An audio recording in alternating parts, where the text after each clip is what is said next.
Anatomy. Anatomy, yes, those who are interested, like contacted some of the anatomists, and they said those who are interested in research, those who are interested in teaching, of course, lot of demand is there, because in last 10 years, the medical colleges have doubled. But anatomists are not doubled. So in another 10 years, for say at least 10-20 years, lot of demand will be there for these branches. And nowadays, one of my friend in JSS is doing DM in genetics. After anatomy, she has done a DM in genetics, and she is doing a fantastic care well. After the teaching hours, she starts her practice in genetics. And embryology is also there in BHU and AIMS. Plastination is another this one.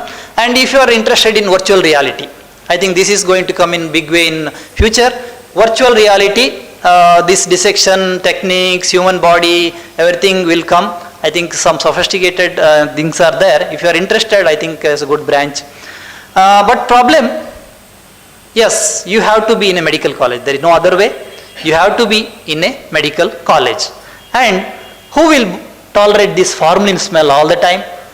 I heard it is carcinogenic also. I think expert can say on that. Carcinogenic also. And no patient interaction.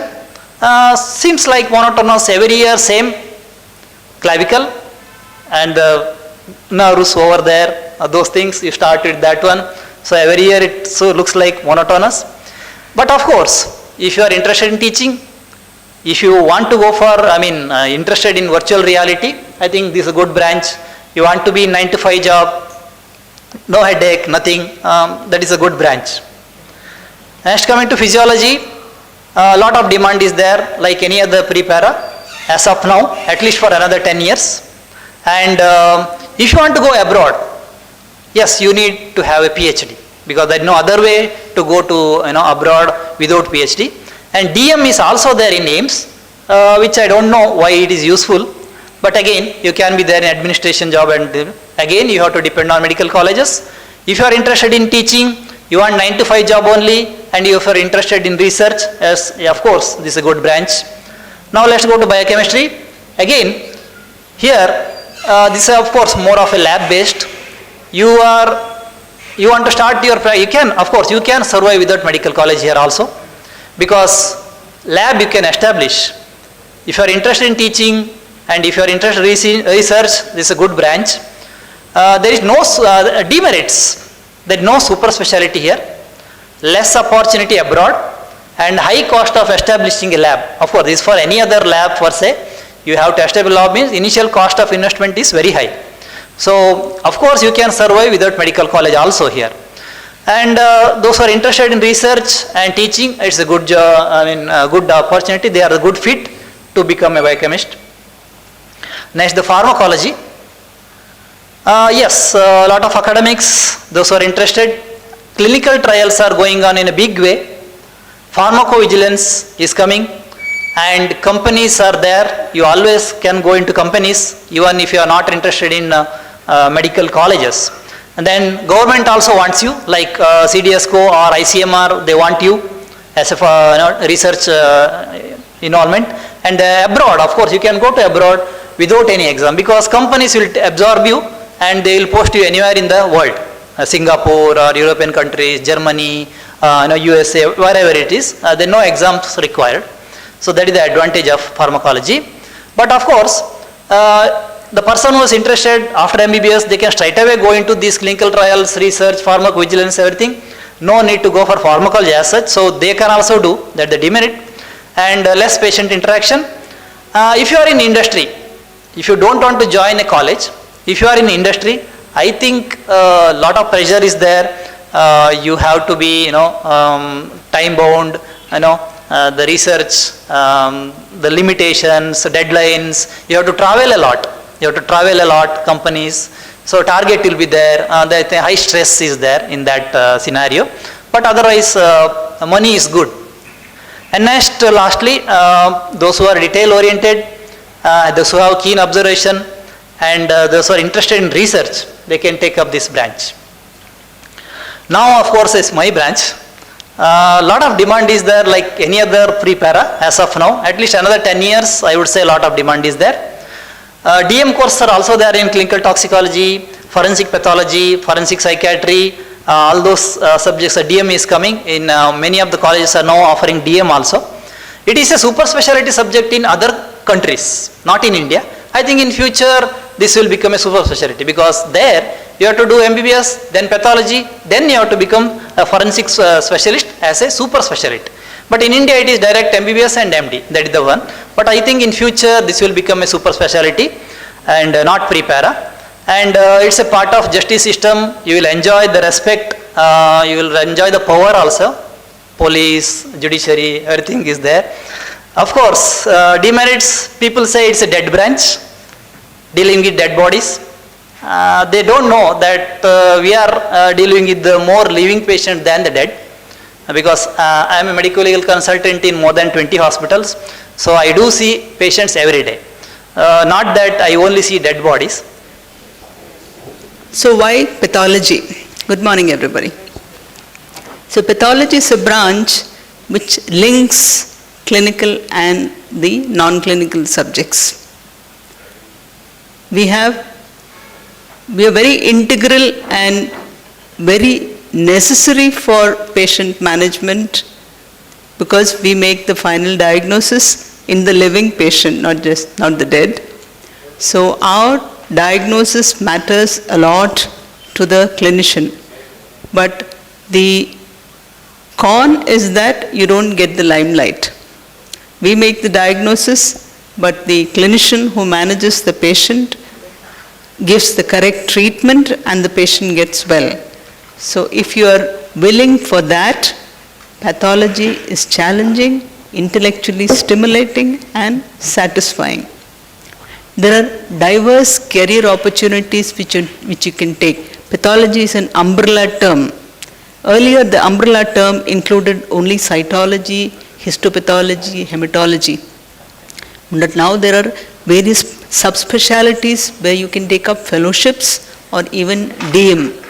So the fellowships are like dermatopathology, you can become a dermatopathologist, you can become a fellowship in oncopathology, fellowship in nephropathology, fellowship in neuropathology. So there are fellowships in different branches of pathology, not just the three broad subspecialties which we were talking of, but much smaller.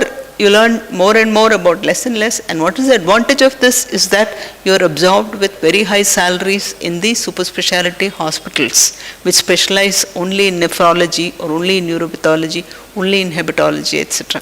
So that is the advantage of that.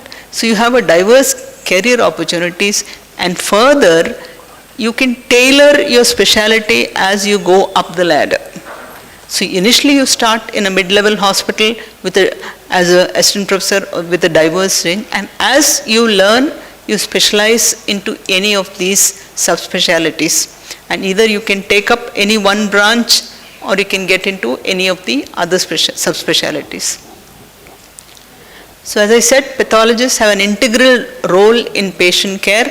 So without our input, the diagnosis is not possible in most instances, and if we give a wrong diagnosis, the treatment of the patient goes in an entirely different way. For example, the other day we had a case where the patient had an inguinal mass, and he went to the gastrosurgeon because he was diagnosed earlier to have a very small adenocarcinoma. So gastrosurgeon referred him for a mass, and it was sent to us that he's got a rectal adenocarcinoma and inguinal mass. So we looked at the biopsy of the inguinal lesion. We said it's a squamous cell carcinoma. That shocked them because they expected it to be an adenocarcinoma. That means probably the rectal carcinoma has metastasized. And they went back and they found that actually the squamous cell carcinoma came from the penis, and he was referred to urology, unlike gastro. So that's how your diagnosis matters to the patient and to the clinician. Because of the increasing specialization and the patient going directly to the specialist, these problems can happen. So we have a very important role, even though we work from behind the curtain. Next slide, please. Pathology is one field where you have an amazing work-life balance. You have some patient interaction, you diagnose cases, you have some role in the management, and also you go home to a happy life. And in fact, I'm a happy pathologist who highly recommended my daughter also to take up pathology as a specialty. So the daughter's mother-in-law is a plastic surgeon, and she was amazed. She said, it is not possible that a girl can take up pathology as a first choice. Let me speak to someone I know, a pathologist. So she went to her colleague, a plastic surgeon, and met plastic surgeon's wife and said, she's a pathologist. I need her to talk to her before she takes up pathology. And then she went and spoke to her, and she said, no, I'm the happiest pathologist ever. I wouldn't recommend Cheryl taking up any other topic. And then the mother-in-law came back convinced, and she's also happy that her daughter-in-law has taken up pathology, and she's at home to take care of the family. So this is an amazing field where you have a work-life balance, and also you have sufficient satisfaction from your work. And it's a work that you can continue to do even after your pregnancy, even after your children come. Especially for the women, I highly recommend it. For the men also, I highly recommend it, because you can rise up in the ladder and get even international fame. Okay. Research and academic opportunities, as with all other fields, but in pathology, we have a chance to work with specialities from a lot of other clinical and paraclinical subjects. So any case, whether it comes to the gastrosurgeon or the urologist or the cardiac surgeon or whichever surgeon it comes to, we get all the samples. So we have a chance to work with each of these different specialties, and so we can, if we are interested in research and academic opportunities, we can take it up.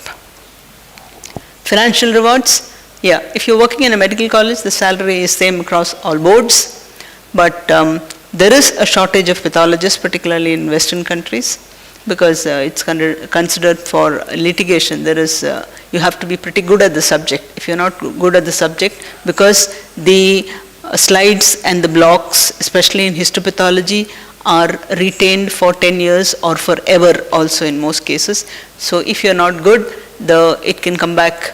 It is not just you make a diagnosis and it will not, you make a wrong diagnosis and a wrong treatment is given to the patient, it will come back to you, because they can come back for a second opinion, and even after 10 years, suppose you've called something as a low grade as a benign, it can still come back and bite you back. So that is why it is important, but definitely there are financial rewards.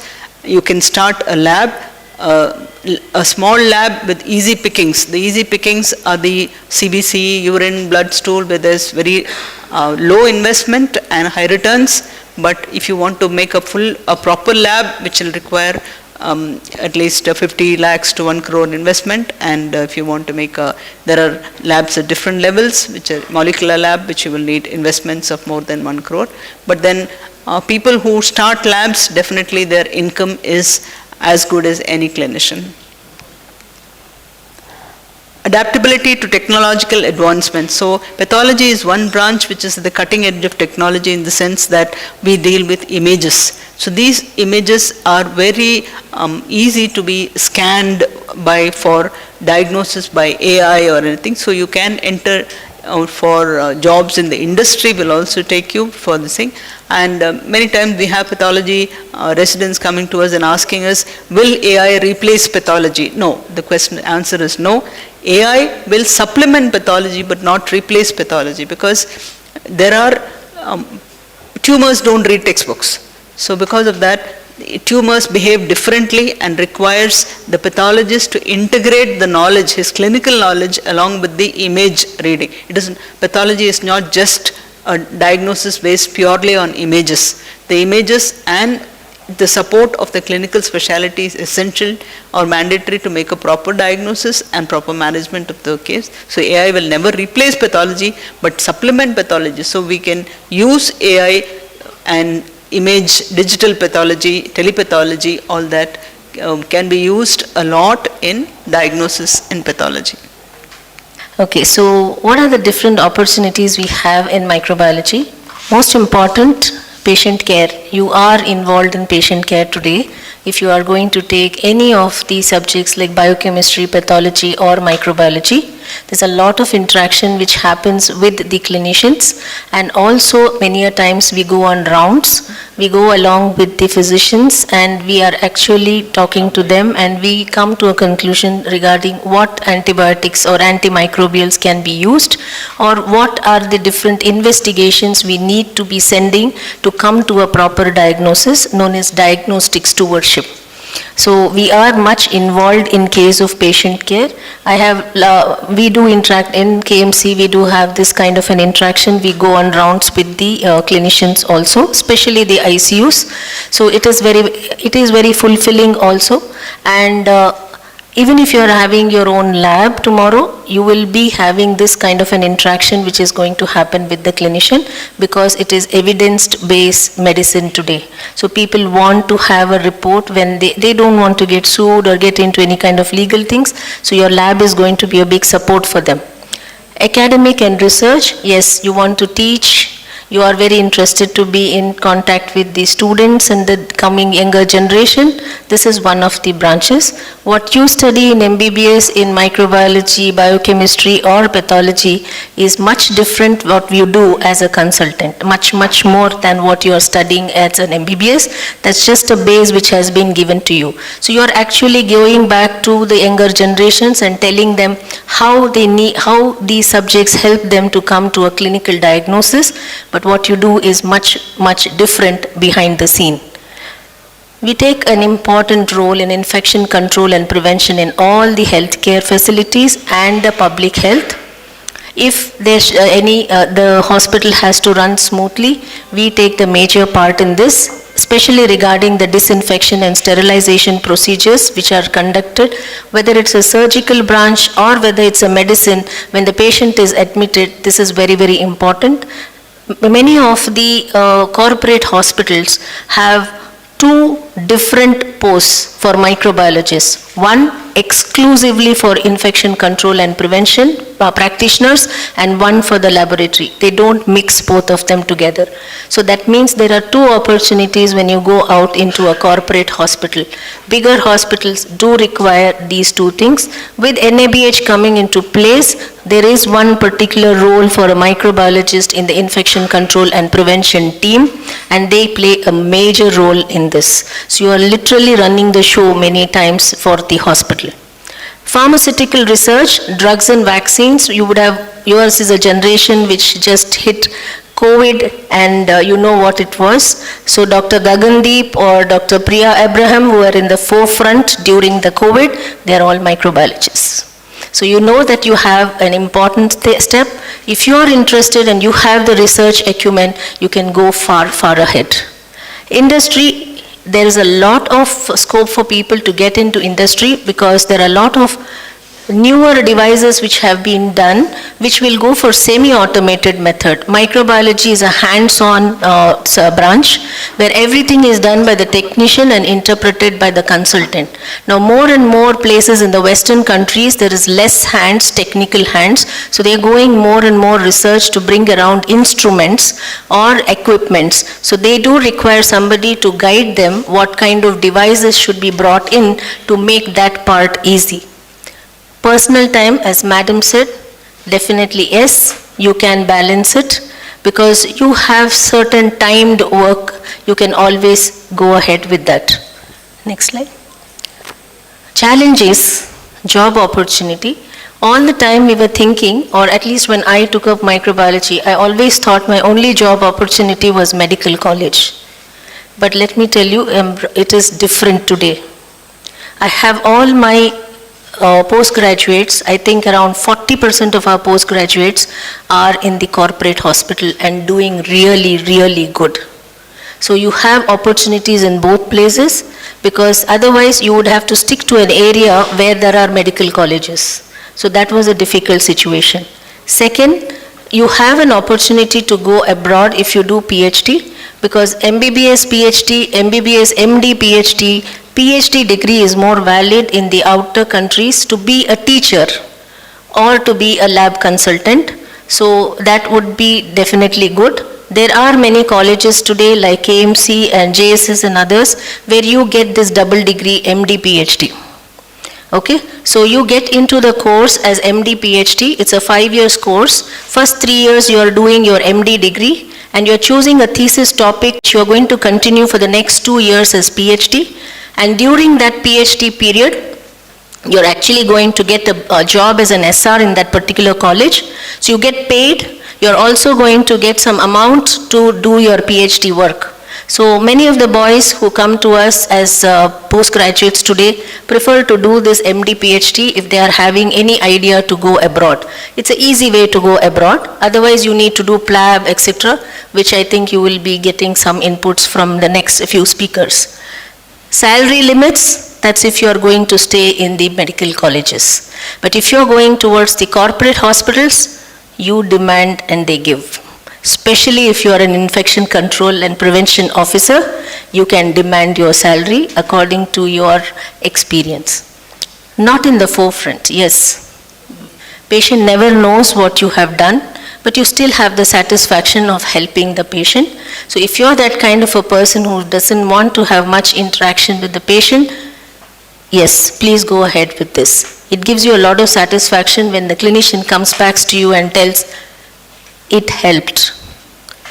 Subspecialization, this is one challenge. Now the branch is happening so much. I think when we were studying our MBBS, it used to be one small textbook of Anant Narayan or something which we learned. But today, bacteriology, virology, parasitology, mycology, all of them are diverse. Each one is like one big different subject. So once you do your MD, you can do your subspecialization. So that's a query how we are going to interact. Last is automation, as Madam said. Lot of things are getting automated, especially the work is getting, but the consultant job will always remain. The only reason or anything which is going to be challenging is the technician's job. But there should be a person behind every machine, so that's again not a big challenge. So I would still say that I'm very happy with microbiology. I would be happy to have many of you taking it. Community medicine, I think many of you have realized that it is vast specialty and it has a lot of weightage when it comes to NEET exams. Many times we don't realize it during undergraduate times, but then later when you are trying to prepare for NEET, you realize that there is a lot of weightage. A lot of things have been listed out. Community medicine has an approach which is holistic. So we look it from the holistic aspect rather than just one particular focused. So that is one thing which is there. And I think it's already been often spoken by my speakers before me, by the speakers who spoke before me, work-life balance. So again, work-life balance is a good thing because most of the time you will be attached to any institution or academic or some kind of a job which gives you a time job limits. So that way again, work-life balance is there and you can actually balance it out very well. Recognition. I think especially post-COVID, people, even the common people, are able to relate and they understand that there is something known as community medicine. Before that, of course, it was there, but in pockets. But now much more awareness is there and people know that yes, community medicine is something. And of course, there have been movies like Virus and others which have been made, which have also popularized it. So that's there. One thing is community medicine, it's versatile. It also works in a negative way because sometimes people say you are jack of all trades, master of none, but it is very versatile. You have versatility. And again, as many other specialities now, community medicine is also getting into some specialities. In fact, you have opportunities for DM in certain things. They've come out with newer DMs in one of the AIMS where they're talking about DM in something like altitude, high altitude and things like that. So there are some newer things coming up. there are varied career options. So career options are not limited only to medical colleges, which was the case earlier. Now there are much more opportunities. What happens is, once you've done your MD community medicine, you can go into NGOs, you can go to things like UNICEF and WHO. Yes, you may say that it's easier said than done, but I know of a lot of our postgraduates from Manipal and otherwise, even from your institutes who are in NGOs. So they are doing very well. And there is a lot of opportunity there. Even people can go abroad. Other than that, in some of the countries, including the Middle East, they want people who will work as epidemiologists. So there also you have opportunities. And again, if somebody is looking at a career abroad, they can also go into doing something like MSc in epidemiology and something like public health, that's what, MPH, and then they can also go there. There are opportunities there as well. Community medicine gives you a good grasp of epidemiology and biostatistics, and again, if you have an interest, you can develop it further. You can actually become somebody who will be looked forward to by people who are wanting to do some research, and you can easily collaborate. So that is always there. People come to us from different specialities, pre-para as well as clinical, and they want to collaborate with us. So that's why we are very active in research, not just our own speciality, but also in many other things. We look at multiple things in research, preventive aspects, clinical aspects, epidemiological aspects, modeling aspects. So a lot of those things are there. Of course, this gives us some connect with the government officials at the district, state and other levels. We are also into a lot of committees where we will be one of the experts. So government policies also get shaped by some of our inputs, and there are some people holding very key positions, including in the ministry and otherwise. So those are the opportunities. By default, I have been seeing from my undergraduate days that many of these administrative positions come to community medicine people, because administration, public health administration and administration is one of the components, especially if you're doing a PG. So you have healthcare administration and healthcare management as one of the things which is there in one of the papers. So that also happens. In fact, many of them will become medical superintendent. Currently in KMC Manipal, the superintendent is from there. Our dean is from community medicine, my predecessor, Dr. Unnikrishnan. Of course, we have an opportunity, as you rightly said earlier, family practice, family physician, community physician, that is there. And in fact, now the AIIMS, the newer AIIMS which have opened up, they have, this department is named as Department of Community Medicine and Family Medicine. It is called CMFM. Not forensic medicine, community medicine and family medicine. So they are actually bringing up a different specialty, family medicine also. And other than that, there are a lot of opportunities when you want to practice as a family practice or community physician. In fact, a lot of people, even of earlier days, they believe in practice and they do that. But if you have a flair for teaching, you feel that you want to teach, you are naturally cut out for that, again, this is one specialty which gives you ample opportunities. You can actually do a lot of things and impress young people, because this subject starts from first year, goes on till the part one of the final MBBS, and then again internship, you have opportunity again. Next, please. I ended with teaching. One of the drawbacks is people say, oh, it's only teaching subject, because you are academic, you are going to be attached to academic institution.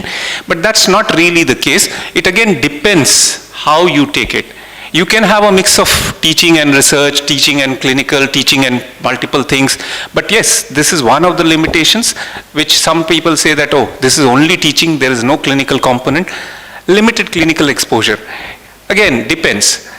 What am I looking for? So if I am contented with limited exposure, but I want to taste some other things that I already mentioned, that is a good thing.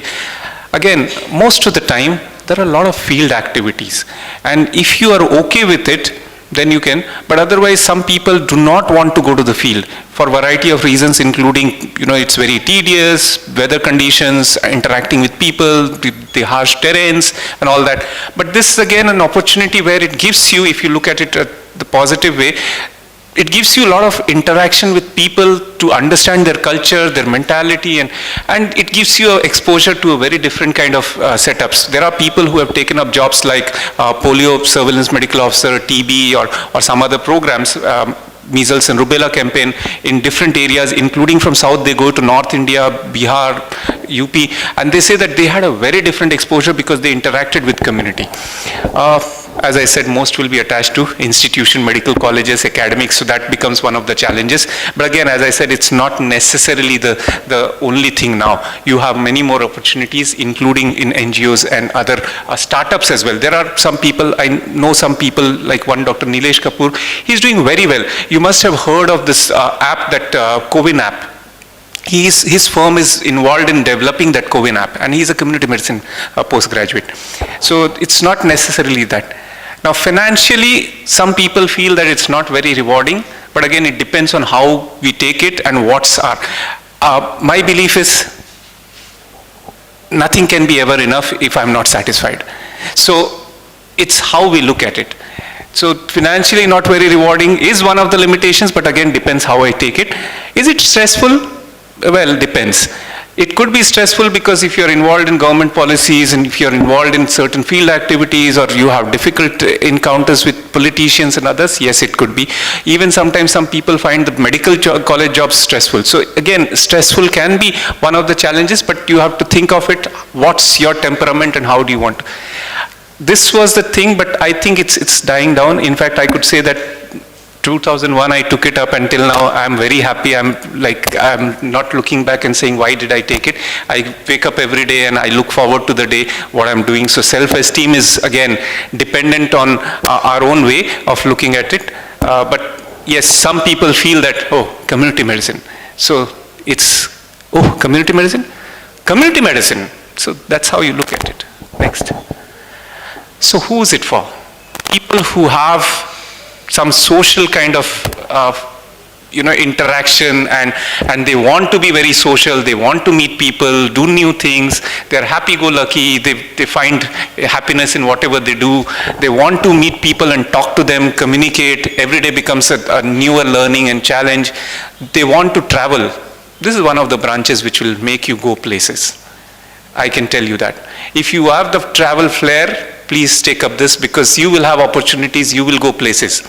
And then those who want to explore or you have an out-of-box thinking, then this is again one thing which you can take up because it gives you opportunities to look at things, question them, and then try to look at why is it happening, how can we do something different. So this is one of the, if you have a passion for prevention, obviously the name of the specialty was PSM or SPM, so preventive and social or social and preventive medicine. So prevention, this is again one of the branches that you should take up. Research and epidemiology, I've already said, if you have an interest, this has lots of opportunity. Please go ahead, take it up. You will have very fulfilling and satisfying life. And if you want a peaceful life, again, you want a good work-life balance, this is one thing which you should take up. But before I end, I want to say that see, all specialities, you already heard, all specialities are good. Only thing is make a decision, make an informed choice.